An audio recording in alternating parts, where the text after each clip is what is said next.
Alright, so boom. 5 rappers I didn't think I would like. You guys ever had a rapper that you heard a few songs from and then you just brushed them off? You said to yourself like, they cool from what I heard, but whatever. Like you never thought they were bad, but you just brushed them to the side. And now you really like them and you actually really mess with their music heavy. That's what this video is for me. 5 rappers that honestly, when I first heard their music, I didn't think anything of it. And I didn't care much about them.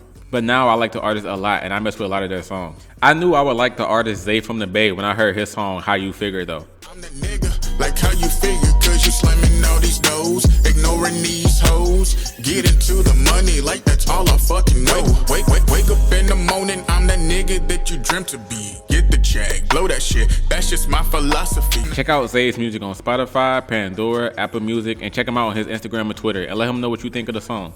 And also let me know if you enjoyed this video by liking, subscribing, and hitting that notification bell. Now let's get into 5 rappers I didn't think I would like.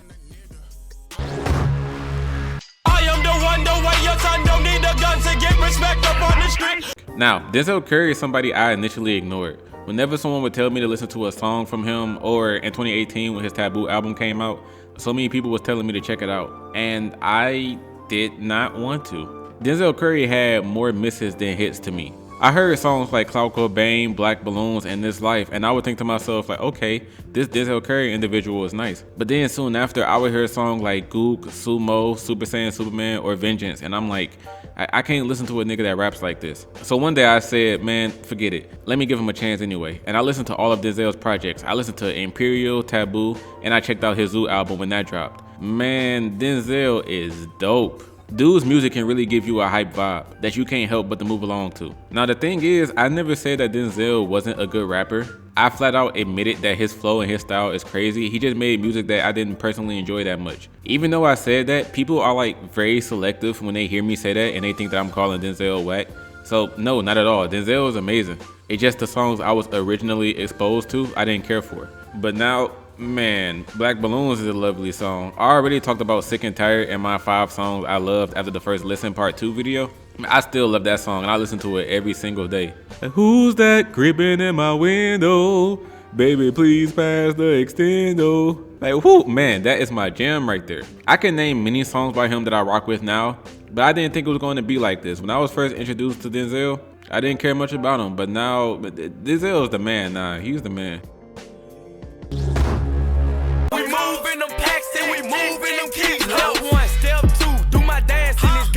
When NLE Choppa first started popping, I had many people telling me to check him out because they told me he makes the same style of music as Blockboy JB, but they said that Choppa is more presentable and more likable. So I started listening to some of his songs, and the very first track I came across was called Chop Block, which coincidentally features Blockboy JB. I gave that track a listen, and the second I heard Choppa say, I'm the shit like Boo Boo, I'm like, there is no way this is your favorite rapper. Y'all had the audacity to recommend me a person that's out here saying, I'm the shit like Boo Boo. I turned that song off immediately. I'm like, man, I'm not about to listen to no nigga that's saying this. But next, I looked at his No Chorus series with the Shotta fam because it has the same name as Block Boy's No Chorus series. And I was hoping it would be just as lit. Now, they are just as lit, but I was seeing no difference between NLE Choppa and Blockboy JB. The way they rap, the way they dance is exactly the same. The chicken things, like the little arm twirling thing that they do, I'm like, bruh, there is no difference between these two people. And I was telling myself, I'm already a fan of someone who makes the exact same type of music and acts just like NLE Choppa. So I'm gonna stick with that person instead. But this is what happened. You guys ever see how some rappers have a new song on the YouTube trending page like every damn day? Like every time you get on YouTube, this rapper has a new song that's like trending. Or actually not even like trending. It's just a new song that's getting like thousands upon thousands of views. There are 3 people that I always see like that.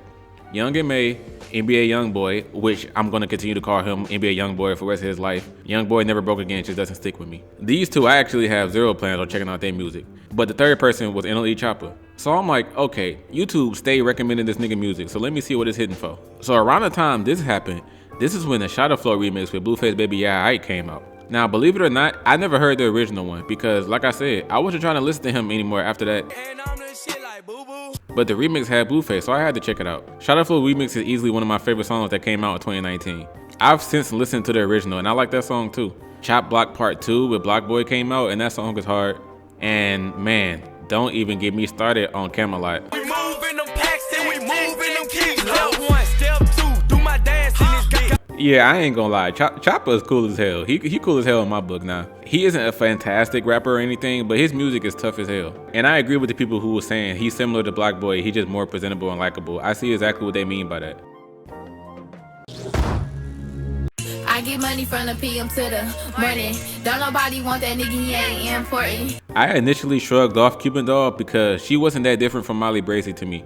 Molly Brazy is from my hometown of Detroit, and we have a ton of girls out here that got that pretty girl, but I'll bust your head open if I need to image. So I didn't care to listen to a lot of girls like that. I came across Molly Brazy first. I saw the song they made together called Let It Blow, and that was my introduction to Cuban. I don't do no talking, bitch, cause there ain't nothing to talk about. Pull up to the murder scene, this bitch wanna talk it out. So I thought, okay, Cuban probably makes the exact same type of music. I'm good on her. You would think that's what would make a person want to check out another artist if it's similar to someone they already like. But no, that wasn't the case with NLE Choppa or Cuban Doll. I ignored them both for a while because I already had someone that was already making that type of music. But in Cuban Doll's case, when I started checking her music out, man, I messed with Cuban way more than Molly Brazy at this point. I've been disappointed in some of Molly's tracks, like one of her songs called Wood. I don't really care for that song. Cuban Doll has been mostly hits and no misses for me. First of all, her version of Kodak Black's Transporting is way better than his version. And y'all already know what one of her best tracks is. 100 bands times 100 bands, can you get it? Ain't no running, man. Keep 100 rounds, we gon' get them. I ain't never gave a fuck about no bitch, cause I'm bigger and I'm better. Keep it Smith & Wesson, we can do whatever, hey. Like, come on, nah. That song is fire. The Bankrupt remix was T-Rash though. It wasn't her fault, it was Lil Yachty and Lil Baby's fault, but the original one is still crazy. She did lose a slight bit of my respect when she walked out of her No Jumper interview. Like, she was on some nut shit when that happened, but that's a whole nother story. But in terms of her music, I like Cuban Doll way more than Molly Brazy, and I didn't expect that to happen when I first came across her. Look, bitch, I don't even know what the fuck made you mad, but running your mouth is easy. Use that energy to chase a bag. Look, bitch, I don't even know what the fuck made you mad. You guys know those female rapper elitists out there that constantly say stuff like, oh, Cardi B, Nicki Minaj, City Girls making a stallion get all the attention, while people like Tierra Whack, Rhapsody, Rico Nasty, and Snow the Product get slept on. It's a sad world we live in. Those people, truthfully, they're right. But after hearing Snow's name brought up in all these comments for so long, I figured there must have been something good about her. So for her, I went back to listen to all her early music and I made my way up to current day. And boy, was that a mistake. Snow the Product's earlier work is straight garbage. The Verbal Assault compilation albums and the Future of the West Coast compilation albums that she has with her Product Entertainment mates are very amateurish. Only a couple of songs from all four of them was she snapping on, such as Quite Like Me or What You Looking At. There are some L's in her solo work too. Her Raising the Bar mixtape has like 25 songs and only 5 are good. My problem with Snow is that she didn't have the voice for rapping back then. She sounded like Lil Romeo. Like, listen to this part right here from her song Way It's Gonna Be and tell me this doesn't sound like Mr. ICDC.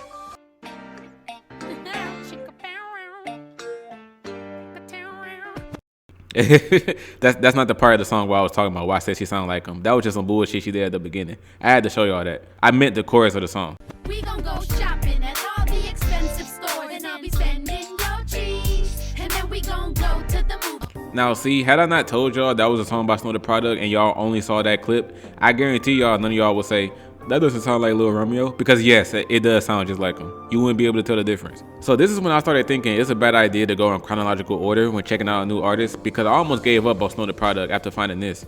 But I decided to keep listening and I'm glad I did.